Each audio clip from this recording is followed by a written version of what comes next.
Hey everyone, in this video I'll show you how to fix lag in Adobe After Effects step by step.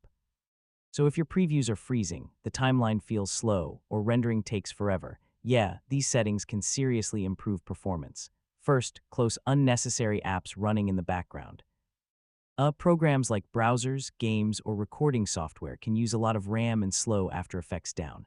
Next, go to Edit, then Preferences, and open the memory settings.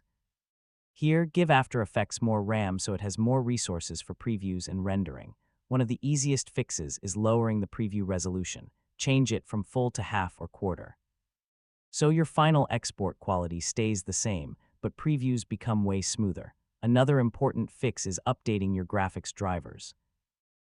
Outdated GPU drivers can cause crashes, lag, and weird playback problems inside After Effects.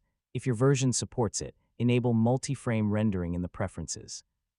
This lets After Effects use more CPU power during rendering for better performance. For even better performance, store your cache files on an SSD instead of a regular hard drive. Yeah, this can improve loading and preview speeds a lot. And that's basically how to fix lag in After Effects using simple performance tweaks and settings. Once everything is optimized, editing becomes way smoother and a lot less frustrating.